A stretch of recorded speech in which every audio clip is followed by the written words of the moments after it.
नमस्कार दोस्तों, मैं स्वप्निल द्विवेदी आपके सामने मौजूद हूं एक ऐसी शख्सियत की जिंदगी की कहानी लेकर जो हमें काफी प्रेरित करती है। एक ऐसा इंसान जो एक सामान्य घर में जन्म लेता है, फिर उसका आध्यात्मिक तरफ झुकाव होता है और फिर उसका जीवन एक अलग दिशा में मुड़ जाता है। आज उस शख्स में भारत के लोगों को भविष्य का प्रधानमंत्री दिखाई देता है।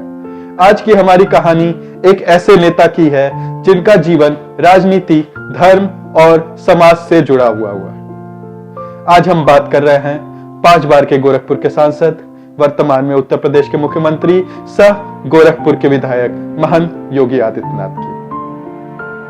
दोस्तों, योगी आदित्यनाथ का जन्म 5 जून 1972 को उत्तराखंड राज्य के पौड़ी गढ़वाल जिले के एक छोटे से गांव पंचूर में हुआ। उनका असली नाम अजय सिंह बिष्ट था। यहाँ गौर करने वाली बात यह है कि उनका परिवार बेहद साधारण था। उनके पिता सुरेंद्र सिंह बिष्ट एक वन रक्षक थे और मां सावित्री देवी एक गृहिणी थी।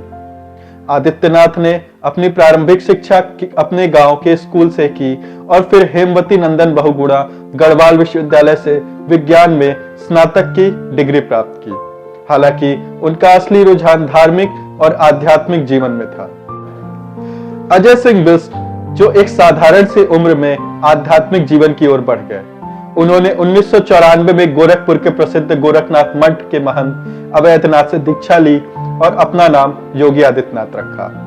इसके बाद के वर्षों में आदित्यनाथ ने सन्यासी के रूप में प्रशिक्षण लिया, गायों की रक्षा की, गुरु हिंदू ग्रंथों का अध्ययन किया और अपने गुरु के सबसे प्रिय शिष्य के रूप में 5 साल से भी कम समय में उभरे। गोरखनाथ मठ से जुड़ने के बाद आदित्यनाथ ने अपनी पूरी जिंदगी धार्मिक सेवा और समाज की भलाई के लिए समर्पित कर दी। गोरखनाथ मंदिर के उत्तराधिकारी के रूप में उन्होंने स्कूल और कॉलेज भी चलाए और एक अस्पताल का प्रबंधन भी किया। बात आज से 2 दशक पहले की है। गोरखपुर शहर के मुख्य बाजार गोलघर में गोरखनाथ मंदिर से संचालित एक इंटर कॉलेज में पढ़ने वाले कुछ छात्र एक दुकान पर कपड़ा खरीदने गए और उनका दुकानदार से विवाद हो गया। दुकानदार पर हमला हुआ तो उसने रिवॉल्वर निकाल लिया। 2 दिन बाद दुकानदार के खिलाफ कार्रवाई की मांग को लेकर एक युवा योगी की अगुवाई में छात्रों ने उग्र प्रदर्शन किया और वे एसएसपी आवास की दीवार पर भी चढ़ गए थे। यह युवा योगी और कोई नहीं बल्कि योगी आदित्यनाथ थे, जिन्होंने कुछ समय पहले ही 15 फरवरी 1994 को नाथ संप्रदाय के सबसे प्रमुख मठ गोरखनाथ मंदिर के उत्तराधिकारी के रूप में अपने गुरु महंत अवैधनाथ से दीक्षा ली थी। गौरतलब है कि गोरखपुर की राजनीति में एक एंग्री यंग मैन की यह धमाकेदार एंट्री थी। यह वही दौर था जब गोरखपुर की राजनीति में 2 बाहुबली नेताओं हरिशंकर तिवारी और वीरेंद्र प्रताप शाही की पकड़ कमजोर हो रही थी। युवाओं, खासकर गोरखपुर विश्वविद्यालय के सवर्ण छात्र नेताओं को इस एंग्री यंग मैन में हिंदू महासभा के अध्यक्ष रहे महंत दिग्विजयनाथ की छवि दिखी और वो उनके साथ जुड़ते चले गए। 1996 में योगी को जब महंत अवैधनाथ के चुनाव अभियान के प्रबंधन का प्रभारी बनाया गया था, तब उनका राजनीति से रिश्ता शुरू हुआ था। फिर 1998 में जब अवैधनाथ ने सक्रिय राजनीति से संन्यास ले लिया, तब उन्होंने योगी को अपना उत्तराधिकारी घोषित किया और अगले लोकसभा चुनाव के लिए उम्मीदवार भी बनाया। 1998 में 26 साल की उम्र में योगी आदित्यनाथ 12वीं लोकसभा के सबसे कम उम्र के सदस्य बने और 1999, 2004, 2009 और 2014 में लगातार जीत दर्ज की। योगी आदित्यनाथ न केवल भाजपा के 325 विधायकों के बीच लोकप्रिय हैं, बल्कि पूर्वी उत्तर प्रदेश में भी उनका बड़ा समर्थन है।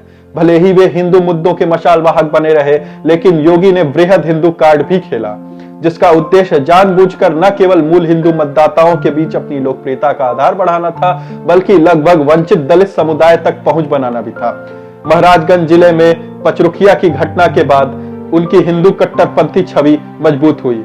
10 फरवरी 1999 को जब समाजवादी पार्टी की सदस्य तलत अजीज सपा के जेल भरो आंदोलन के तहत भाषण दे रही थीं, तो कुछ बदमाशों ने उन पर गोलियां चला दी। अफवाह फैल गई कि योगी के निर्देश पर गोलियां चलाई गई। तभी लोगों ने गोरखपुर में रहना है तो योगी योगी कहना है के नारे लगाने शुरू कर दिए।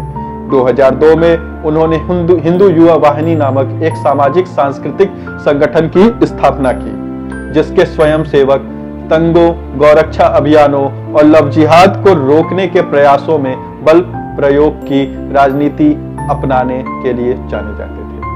हिंदू युवा वाहिनी के खाते में गोरखपुर, देवरिया, महाराजगंज, कुशीनगर, सिद्धार्थनगर से लेकर मऊ, आजमगढ़ तक के मुसलमानों पर हमले और सांप्रदायिक हिंसा भड़काने के दर्जनों मामले दर्ज हैं। खुद योगी आदित्यनाथ पर भी हत्या के प्रयास, दंगा करने, सामाजिक सद्भाव को नुकसान पहुंचाने, दो समुदायों के बीच नफरत फैलाने, धर्म स्थल को क्षति पहुंचाने जैसे आरोपों में 3 केस दर्ज हैं।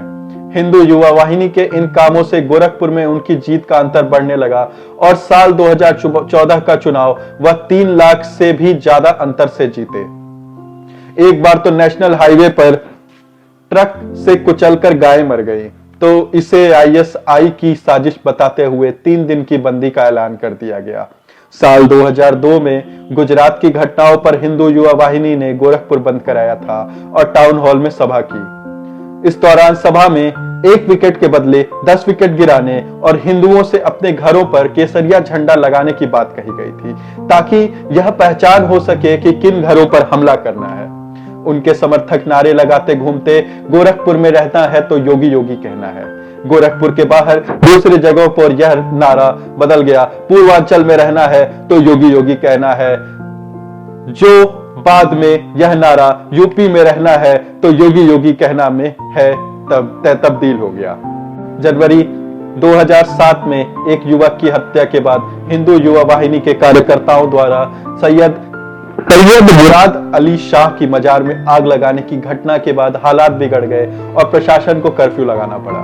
रोक के बावजूद योगी द्वारा सभा करने और उत्तेजक भाषण देने के कारण उन्हें 28 फरवरी 2007 को गिरफ्तार कर लिया गया था।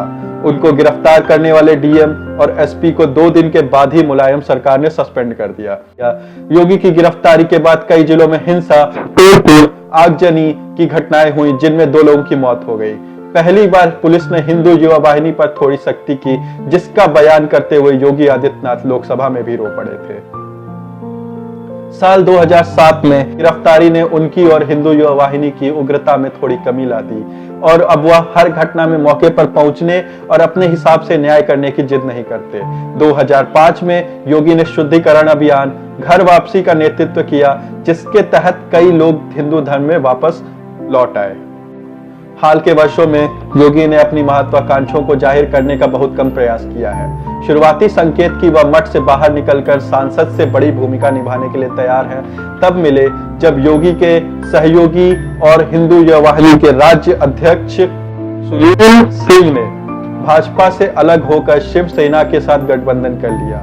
यह 2017 के चुनावों के लिए पार्टी की राष्ट्रीय कार्यकारिणी में योगी को जगह न देकर बीजेपी ने उनके प्रति जो अनादर दिखाया था उसका बदला लेना था।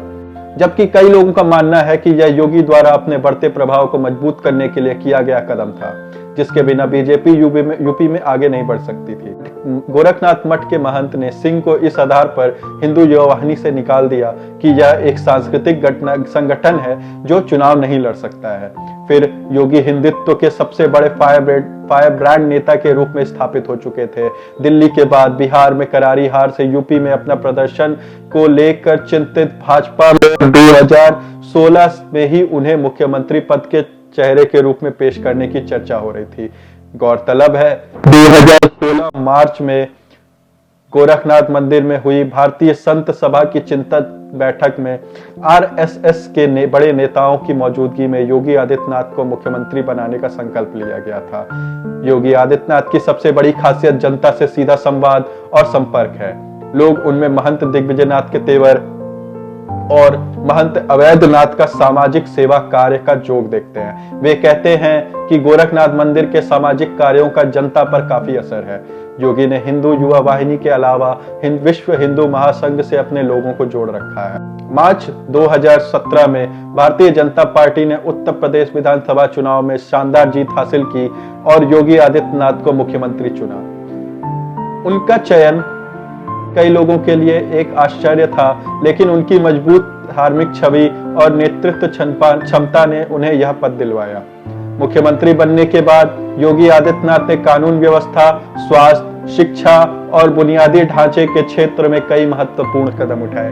उनके शासन में यूपी में कई सख्त कानून लागू किए गए, जैसे एंटी रोमियो स्क्वाड और गौरक्षा कानून। योगी आदित्यनाथ ने अपने जीवन को संन्यास और सेवा के लिए समर्पित किया है। वह वैवाहिक जीवन से दूर रहते हुए गोरखनाथ मठ में अपनी आध्यात्मिक जिम्मेदारियों को निभाते हैं। योगी आदित्यनाथ का जीवन एक ऐसा उदाहरण है जहां धर्म, राजनीति और सेवा का मिश्रण देखने को मिलता है। विकास की बात हो, समाज सेवा हो या धार्मिक मुद्दे, आदित्यनाथ का प्रभाव यूपी की राजनीति में हमेशा महसूस किया जाएगा। उनका भविष्य कैसा होगा यह तो समय ही बताएगा, लेकिन उनका योगदान राजनीति और समाज के क्षेत्र में हमेशा याद रखा जाएगा। इसी के साथ मैं स्वप्निल आप सबसे विदा लेता हूं और अगले वीडियो में जल्द मिलेंगे। तब तक आप अपना ख्याल रखिए और चैनल को लाइक, शेयर और सब्सक्राइब जरूर करें और अपनी राय कमेंट बॉक्स में जरूर दें। धन्यवाद।